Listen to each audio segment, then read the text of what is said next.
रामगड नावाच्या डोंगरात लहानसं गाव होतं. इतर वस्तीपासून हे गाव दूरच आणि उंचावर होतं.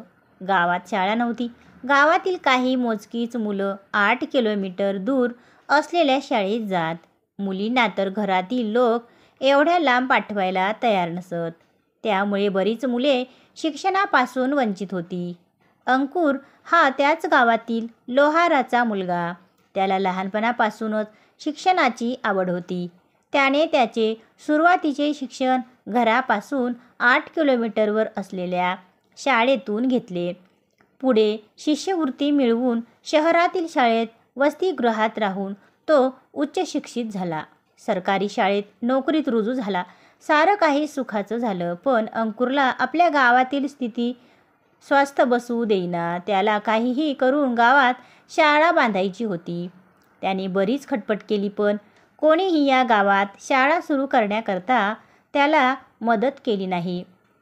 शेवटी अंकुरने एक निर्णय घेतला. आपली थोडीफार जमलेली जमापुंजी घेऊन तो गावी आला. गावात त्याने सगळ्यांना जमा करून आपण सगळे मिळून शाळा उभारू शकतो असा प्रस्ताव सर्वांसमोर ठेवला. सुरुवातीला कोणालाच हे शक्य होईल असं वाटलं नाही, पण सर्वांनी मिळून एकत्र येऊन प्रयत्न केले तर हे शक्य होईल हे अंकुरने सर्वांना पटवून दिले. अंकुरने त्याची सगळी जमापुंजी शाळेच्या इमारतीसाठी दिली. त्याकरता तो स्वतः मेहनत करत होता. गावातील गवंड्याने त्याला मदत केली. वीटभट्टीच्या मालकाने बांधकामाकरता विटा देऊ केल्या. सुतार, लोहार, कुंभार, रंगारी अशा साऱ्यांनी आपापल्या परीने हातभार लावला. गावातील प्रत्येक व्यक्ती जोमाने काम करू लागली. आबालवृद्ध सारे यात सहभागी झाले आणि पाहता पाहता शाळेची इमारत उभी राहिली. सर्व सुखसोयीयुक्त शाळा, त्यात अंकुरसारखा गुणी शिक्षक लाभल्याने गावकऱ्यांना खूप आनंद झाला. गावातली सारी मुलं आणि मुली रोज शाळेत जाऊ लागली.